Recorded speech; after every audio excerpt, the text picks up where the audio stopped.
피고에게 징역 20년을 선고합니다. 피고의 나이 이제 겨우 24살.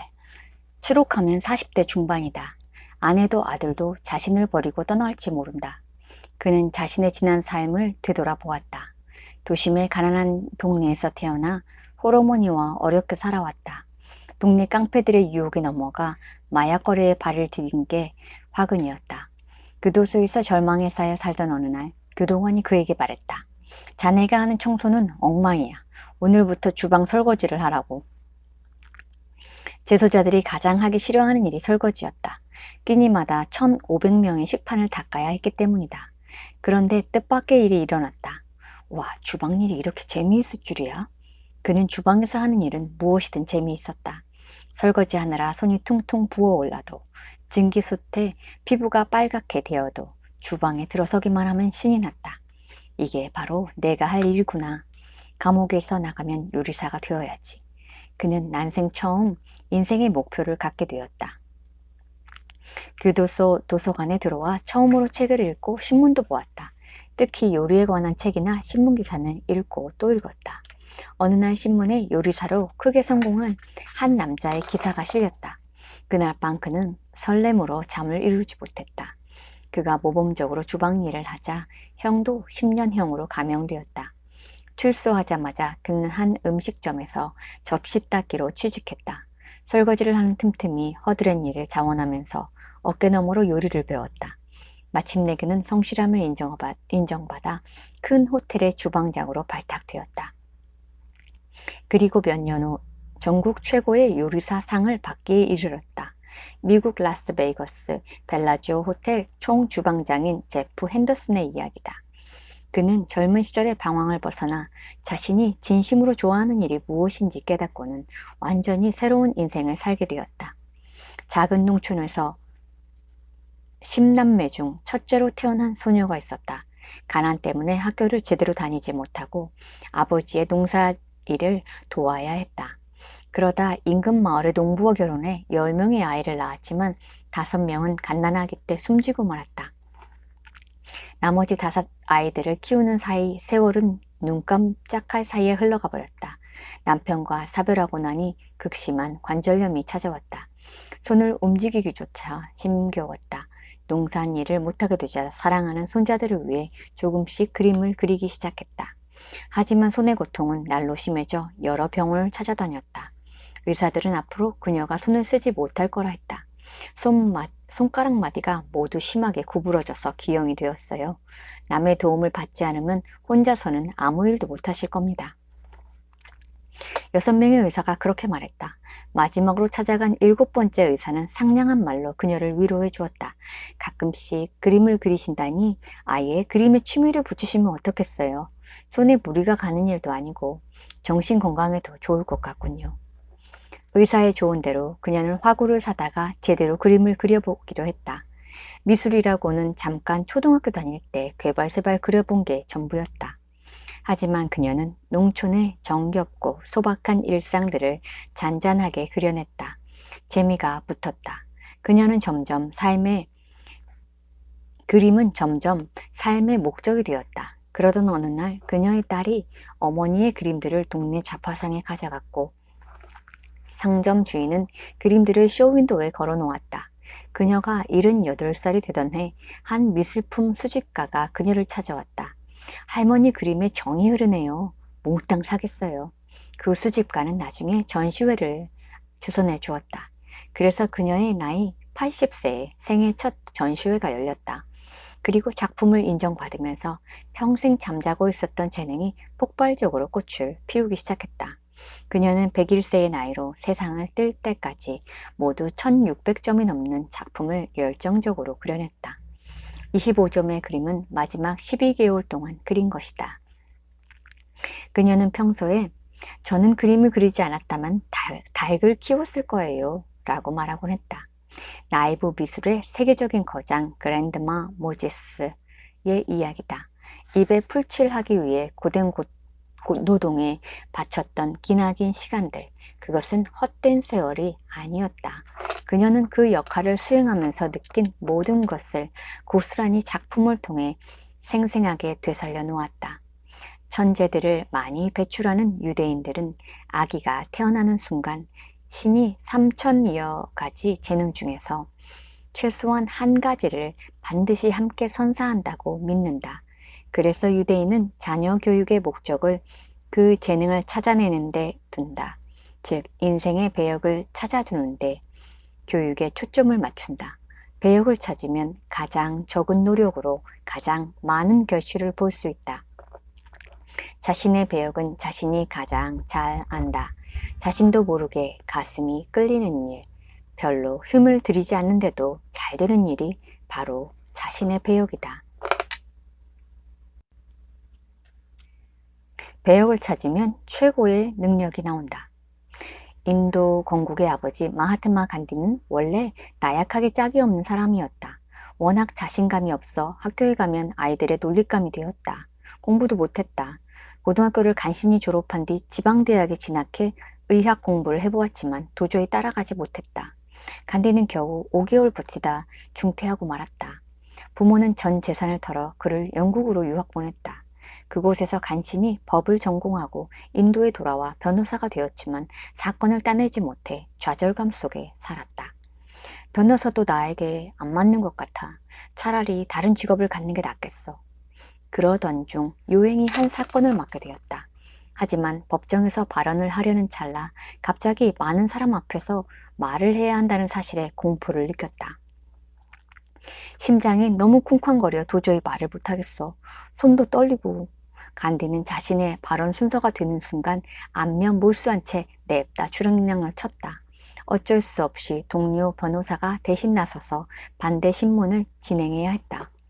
간디는 스스로 변호사 제목이 못된다 판단했다. 그래서 형의 도움으로 당시 영국령이었던 남아프리카로 떠나 이리저리 돌아다니며 백수 생활을 했다. 그러던 어느 날 그는 다시 도시에 가기 위해 기차 1등 칸에 타고 있었다. 그런데 백인 경관이 다가오더니 다짜고짜 화물칸으로 자리를 옮기라는 것이었다. 경관님, 전 1등 칸 돈을 내고 탔어요. 그런데 왜 화물칸으로 가야 합니까? 1등 칸은 백인만 타게 되어 있어.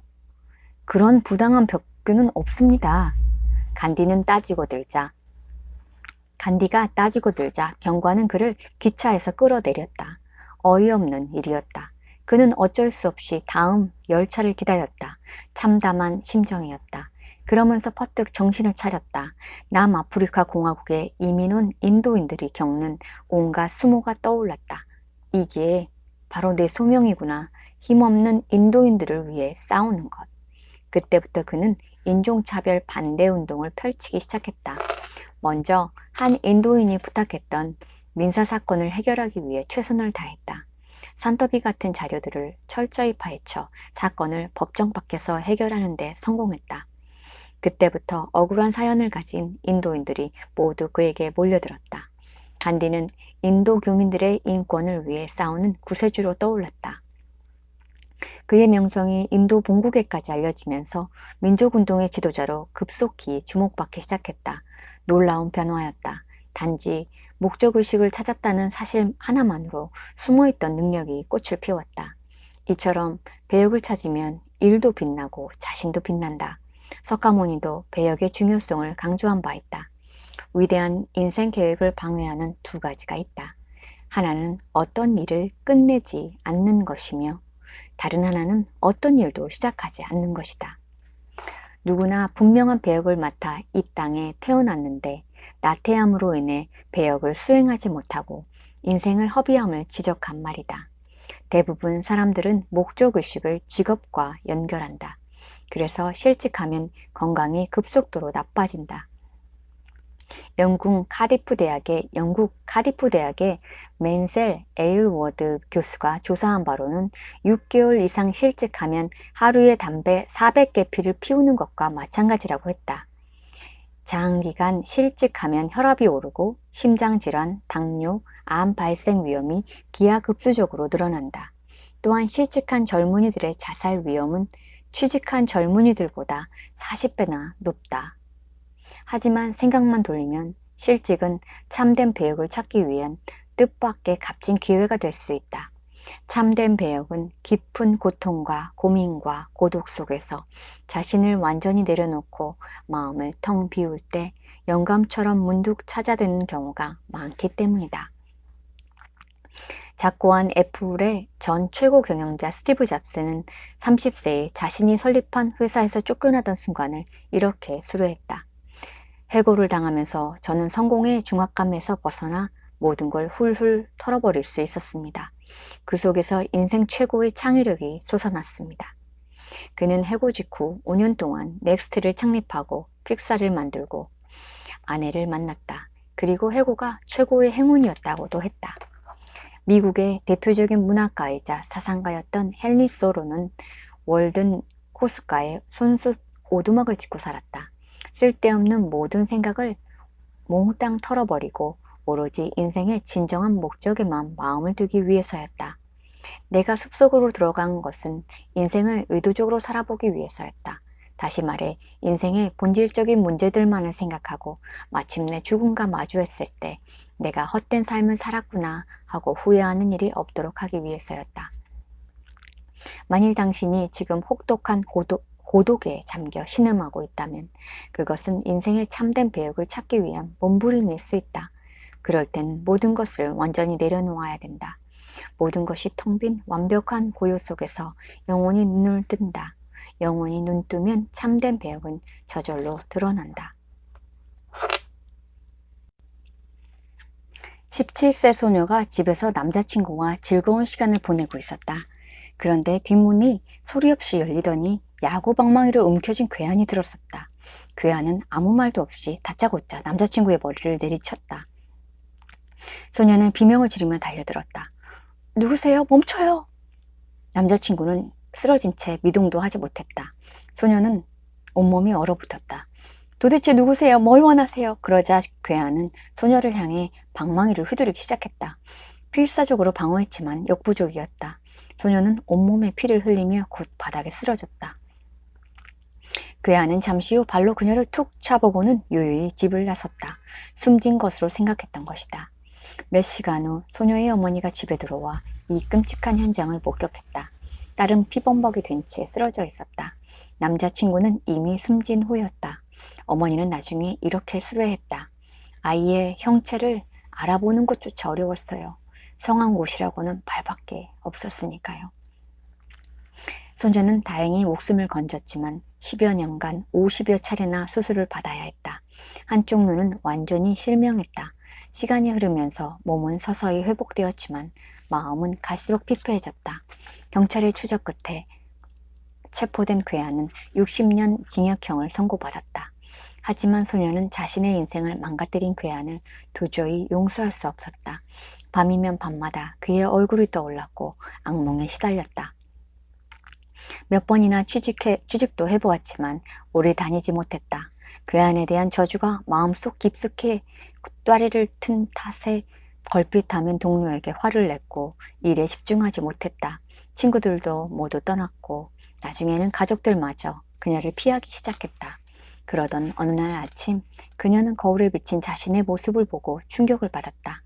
피골이 상접한 채 생기라고는 찾아볼 수 없는 죽어가는 얼굴이었다. 이러다 이렇게 내 인생이 끝나겠구나. 그러면 어머니를 돌볼 사람은 아무도 없어. 불행했던 과거를 깨끗이 잊어버리지 않는 한 영원한 저주 속에 살아갈 수밖에 없다는 사실을 깨달았다.